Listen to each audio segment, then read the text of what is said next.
सहजानंद स्वामी महाराज की जय जय जय। धाम धमी मुक्तों की जय जय जय। मुक्ताक्षर पुरुषोत्तम की जय जय जय। जे उत्पत्ति तथा स्थिति लय करे वेदो स्तुति उच्चरे। जे नारोम सुचिद्रमाणु समा ब्रह्मांड कोटि परे। माया काल रवि शशि सुरगणो आज्ञान लोपे क्षण। एवाक्षर धाम नाधिपति श्री स्वामी नारायण। महाध्यानाभ्यासं विदतमजस्त्रं भगवत पवित्रे सम्प्राप्तं स्थितिमतिवरेकान्तिकवृषे। सदानन्दं सारं परमहरिवार्ताव्यसनिनं। गुणातीतानन्दं मुनिवरमहं नौमि सततम्। अनेकेभ्यो सद्भ्यो विमलहरिविज्ञान ददतं। भुविर्ब्राह्मी विद्या हरिवचनरूपामुदयतम्। हरिध्यानासक्तं शुभगणमनाद्यक्षरमहं। गुणातीतानन्दं सकलगुरुमुरे मुनिवरम्। सहजानंद स्वामी महाराज की जय जय जय। यत्सत्येन जगत्सत्यं यत्प्रकाशेन भाति तत्। यदानन्देन नन्दन्ति तस्मै श्री गुरुवे नमः। ध्यानमूलं गुरोर्मूर्ति पूजामूलं गुरोर्पदं।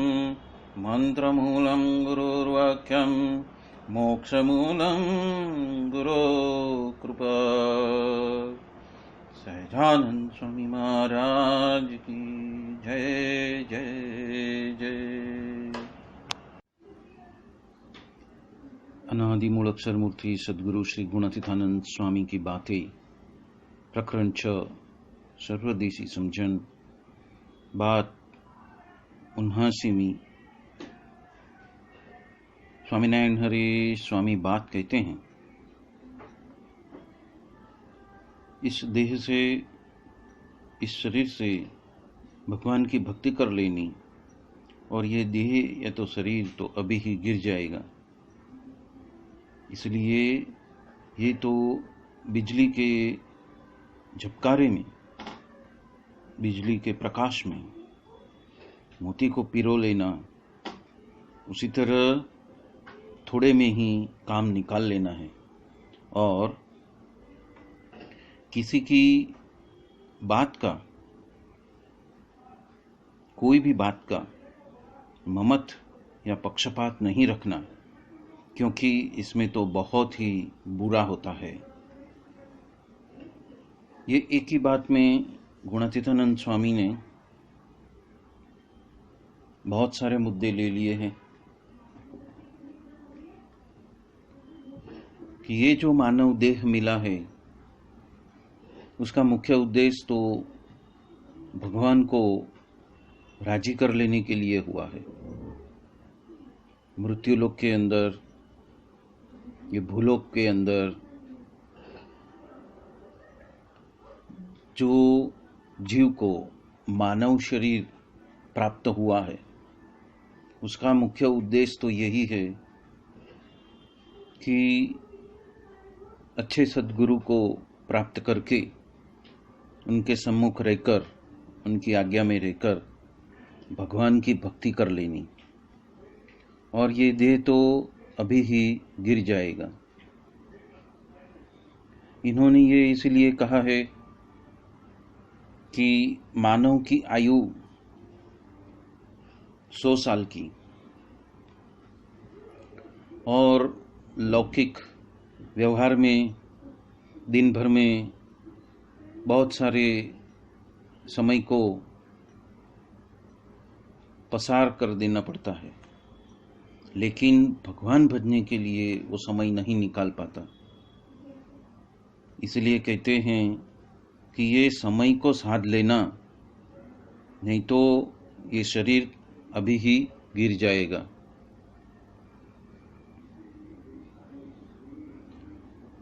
किसी भक्त ने ये भी भजन गाया है कि समय मेरा साधना वाला, करूँ मैं तो काला वाला। मतलब कि समय को साध लेना, भगवान की भक्ति कर लेना। और ये समय ब्रह्मा के एक दिन के सामने ये 100 साल कुछ भी नहीं है। खगोल भूगोल के रचनामृत में श्री जी महाराज कहते हैं कि श्रीमद् भागवत पुराण में 5वें स्कंद में 11वें अध्याय में उन्होंने कहा है कि ब्रह्मा की एक दिन को कल्प कहते हैं, और उस कल्प में सुबह से शाम होते होते 14 इंद्र आकर राज करके चले जाते हैं, और जिसमें एक इंद्र की आयु 30,85,71,429 साल है। ऐसे 14 इंद्र आके चले जाते हैं, तब उनकी सुबह की शाम होती है। और शाम के सुबह में जो अहोरात्र होती है, उस वक्त 10 लोगों का जो नाश होता है, उसमें ये भूलोक भी समाहित है। और वो जब शाम से दूसरे दिन की सुबह होती है ब्रह्मा की, उसका समय है 4 अरब 32 करोड़ साल। जिस तरह 14 इंद्र आके चले जाते हैं, तो दिन का जो समय है, सुबह से शाम का जो समय है, वो भी 4 अरब 32 करोड़ साल है। उसी तरह रात्रि का भी 4 अरब और 32 करोड़ साल है। और उस वक्त 10 लोक का जिस तरह से विनाश होता है, उसमें ये पृथ्वी लोक, ये मृत्यु लोक का भी समावेश हो जाता है। और फिर से जब दूसरा कल्प शुरू होता है, तो फिर से ये 10 लोक का निर्माण होता है, और फिर से मानव संस्कृति शुरू होती है। तो जो इस समय हमें जो सुख सुविधाएं मिली है, उस सुख सुविधा को ध्यान में रखते हुए भगवान भजना बहुत ही आसान हो गया है, क्योंकि बहुत सारे मंदिर की रचना हो चुकी है, बहुत सारे शास्त्रों को समझाने वाले शास्त्रार्थकार भी है। उसी तरह भगवान स्वामीनारायण के मंदिर भी जगह जगह आज बन गए हैं, शास्त्र भी बहुत सारे बन गए हैं, और उस आध्यात्मिकता के ऊपर पुस्तकें भी बहुत सारी लिखी गई है। और ऐसा गुणातीत ज्ञान देने वाले साधु भी सदैह, मतलब कि प्रकट रूप से, जिनके माध्यम से जी महाराज प्रकट है, ऐसे सत्पुरुष भी अभी हमें मौजूद मिले हुए हैं।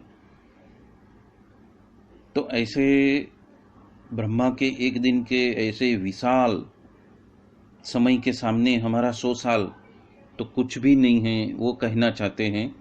और उसके परिप्रेक्ष्य में वो कहते हैं कि ये देह तो अभी ही गिर जाएगा, मतलब 100 साल की कुछ उसके सामने, एक कल्प के सामने कुछ बिसात ही नहीं है। और इसलिए कहते हैं कि हमें कम से कम समय में बिजली के झबकारे में मोती को पिरो लेना है, मतलब कि बिजली की वजह से जो प्रकाश होता है, और उस छोटे से समय के अंदर, उस कम समय के अंदर मोती के अंदर जो छिद्र है उसमें से धागा पास कर लेना है। मतलब कि हमें थोड़े में ही बहुत सारा कार्य सिद्ध कर लेना है।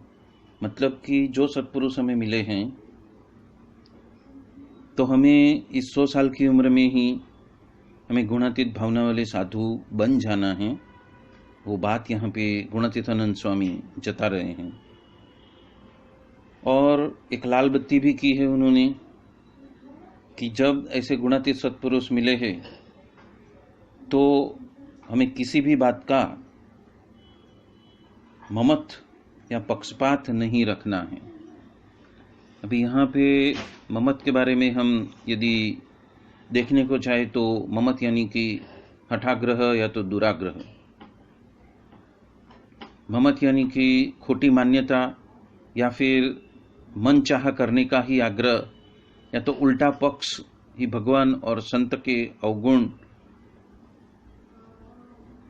दिखलाकर जीव का मोक्ष जो है वो बिगाड़ लेते हैं।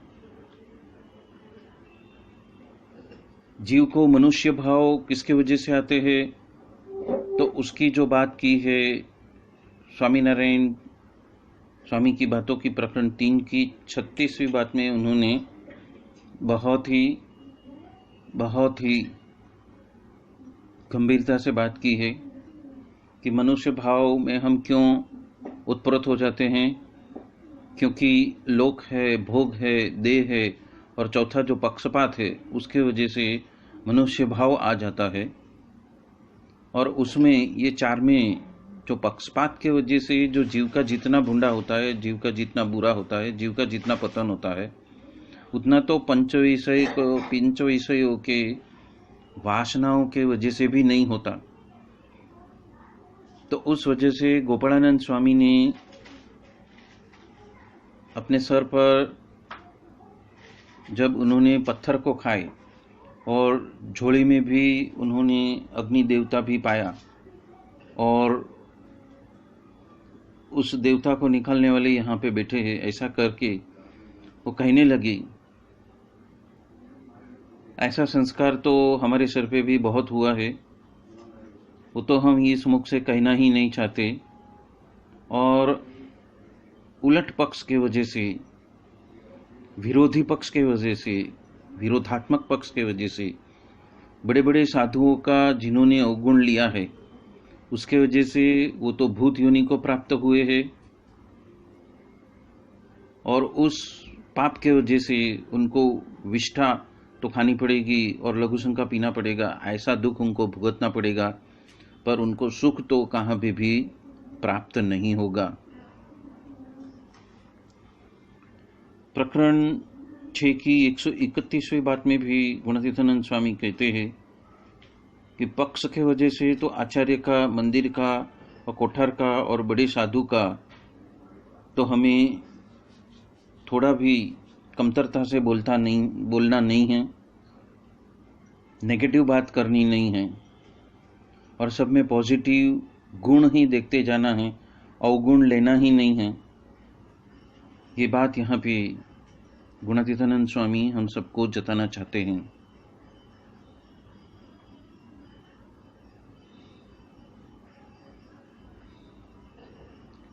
पक्षपात यानी कि न्याय संगत या तो सत्य नहीं, सत्य को ठुकराते हुए झूठी व्यक्ति का पक्ष ले लेना, मतलब कि हमारे पास में अंतर्यामीपना नहीं है, सामने वाले के भाव को या मन को समझने की ताकत हमारे पास में नहीं है, और हम किसी के न्यायाधीश बन जाते हैं और न्यायाधीश बन के या तो उनकी बातों को सच मानकर हम किसी के पक्ष में चले जाते हैं, और जहाँ पे ये बात हो रही है वहाँ पे गुणातीत संत के विरोध में चले जाते हैं, उसकी बात कही है कि झूठी मान्यता की वजह से बहुत सारा नुकसान होता है।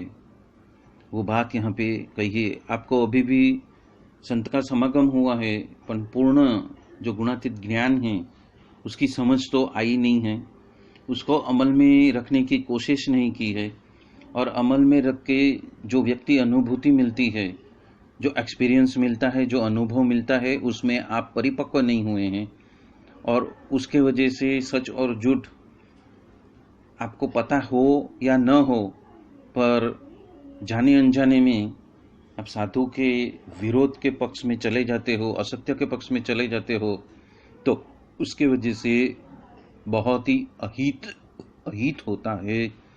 ये बात यहाँ पे गुणातीतानंद स्वामी हम सबको सजग करने के लिए बता रहे हैं कि हमारे पास में एक तो समय बहुत कम है, और उपरांत वो कम समय में हम दूसरों की बातों में चांच मारने के लिए जाते हैं और अभाव गुण में पड़ जाते हैं, तो वो कार्य करना नहीं है।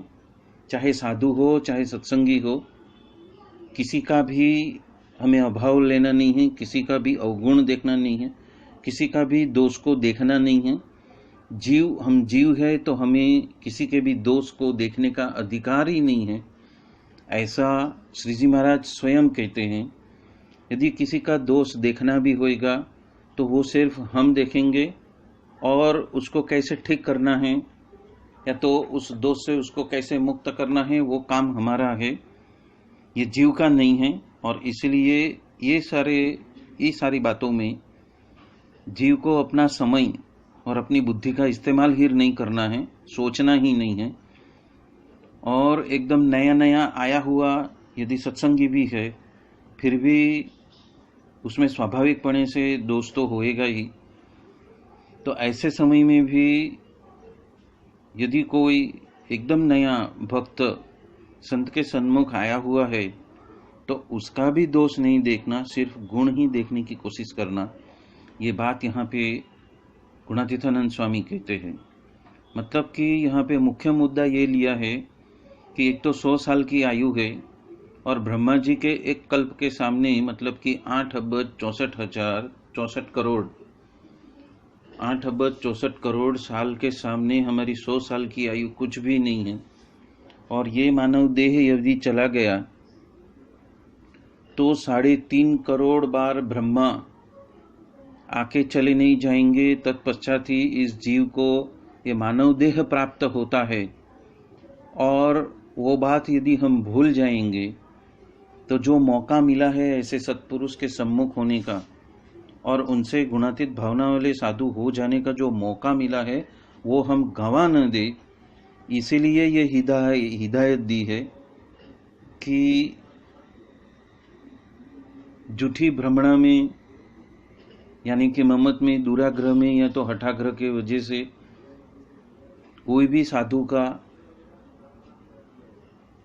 पक्षपात नहीं करना, मतलब कि अवगुण नहीं देखना, विरोध नहीं करना, उसके विरोध में खड़ा नहीं हो जाना, सच और झूठ का फैसला करने के लिए नहीं बैठ जाना, नहीं तो हमारा बहुत ही बुरा हो सकता है।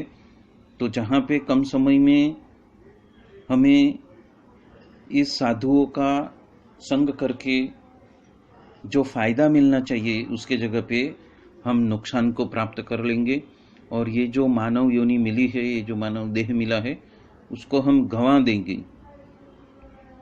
तो वो हम गंवा न दे, इसलिए गुणातीतानंद स्वामी कहते हैं कि ये जो मानव देह मिला है उसका इस्तेमाल भगवान को भजने के लिए ही करना है, और जितना हो सके उतना लौकिक या तो व्यावहारिक जगत से जल्दी से मुक्त होकर और संपूर्ण ओतप्रोत होकर उस व्यवहार जगत में भी मूर्ति को धारण करते हुए हमें हमारी भक्ति कर लेनी है, क्योंकि इस देह का कोई भी गारंटी नहीं है, कभी गिर जाएगा, कभी हम ये मानव देह खो बैठेंगे, उसकी कोई भी संभावनाएं बहुत कम हैं।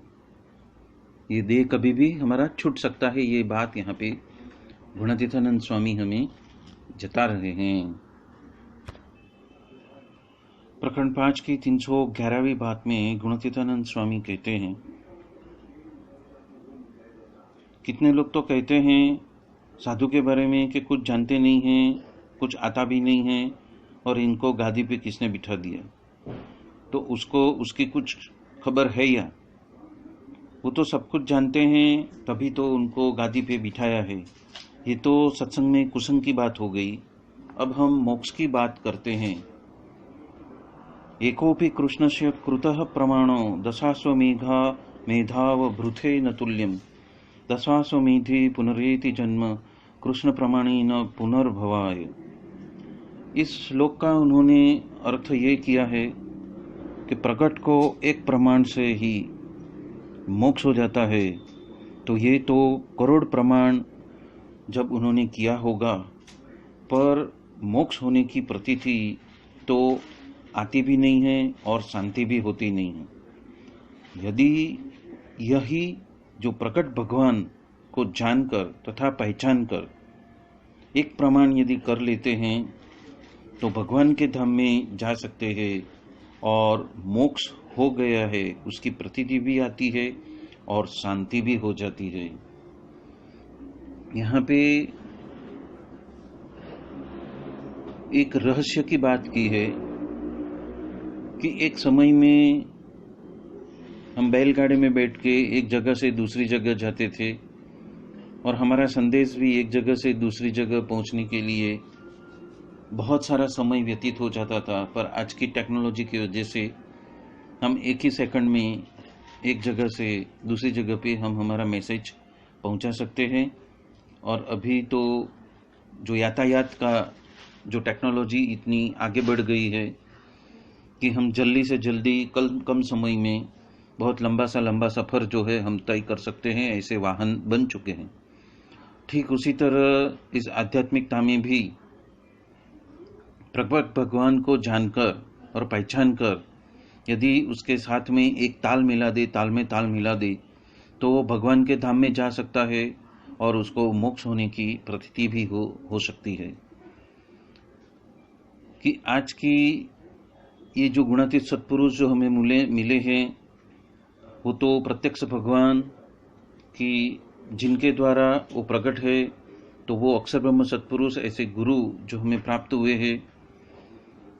कोई भी साधक यदि इस तकनीक का यथार्थ पहचान कर उसमें दिव्य भाव रखकर उनकी मन कर्म वचन से आज्ञा अनुवृत्ति का पालन करता है, तो स्वभाव वासना टल जाती है, ब्रह्मरूप भी हो सकते हैं, और आत्यंतिक मुक्ति का जो काम है वो बहुत ही सरल, सहज और झड़पी बन जाता है। ये बात यहाँ पे गुणातीतानंद स्वामी प्रकरण 5 की 311वीं बात में कहना चाहते हैं। उपरांत श्री जी महाराज वचनामृत वर्ताल 4 में कहते हैं कि 30 लक्षण युक्त ऐसे जो संत जो हमें प्राप्त हुए हैं, उसका संग यदि मन कर्म वचन से जो उनको रखते हैं या तो उनका पालन करते हैं, तो जितना कल्याण के लिए साधन किया है उतना सभी उसके संग में आ जाता है। मतलब कि अब तक जितने भी साधन किए हुए हैं, जितने भी व्रत तप जप यज्ञ किए हैं, उसका फल देने वाला जो ऐसे गुणातीत सत्पुरुष है, उसमें दिव्य भाव रखेंगे, तो वो सारे उस साधनों का फल हमें इन्हीं के पास से मिल सकता है। उपरांत गुणातीतानंद स्वामी भी प्रकरण 1 की 119वीं बात में कहते हैं कि यदि कोटि जन्म में कसर टलने वाली हो तो वो आज टल जाती है और वो भ्रमरूप करके जीव को रख देते हैं। यदि सच्चे सच्चा साधु मिले तो वो ऐसा कर सकते हैं।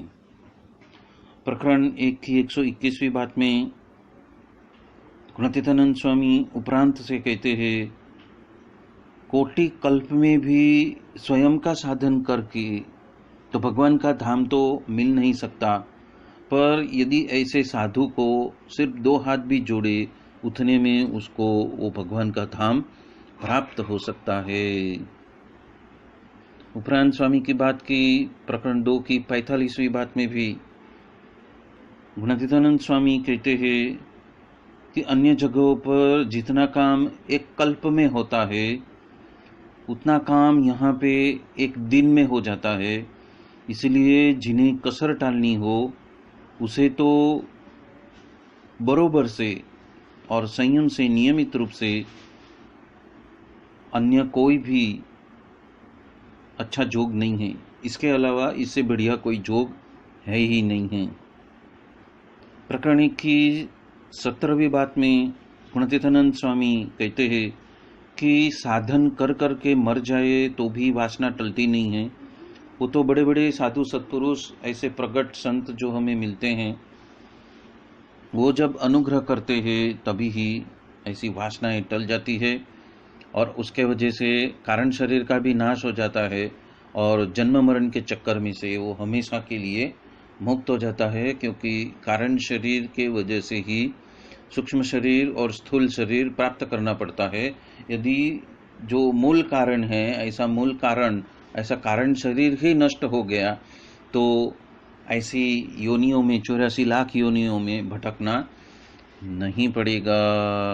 ये बात यहाँ पे कहते हैं। अब स्वामी की बातों की प्रकरण 4 की 84वीं बात में कहते हैं कि मूल अज्ञान क्या है, कि तृण देह से अलग ऐसा स्वयं का जो स्वरूप उसको समझता नहीं है और भक्ति करता है वो ही मूल अज्ञान है। और ये बात तो करोड़ जन्म धारण करने के बावजूद भी समझ में नहीं आती है, और जब बड़े बड़े साधु समझाते हैं तभी ही समझ में आता है। स्वामी की बात प्रकरण 5 की 250वीं बात में भी गुणातीतानंद स्वामी कहते हैं कि बड़े साधु एक क्षण मात्र भी दृष्टि करते हैं तो कामादिक उनको त्रास नहीं दे सकते, और स्वयं के बल से यदि कुछ कितना भी दाखड़ा करे तो कामादिक पराभव किए बिना रहता नहीं है। इसलिए बड़े साधु संत में दृढ़ आश्रा करना, ये बात यहाँ पे गुणातीतानंद स्वामी हम सबको बता रहे हैं।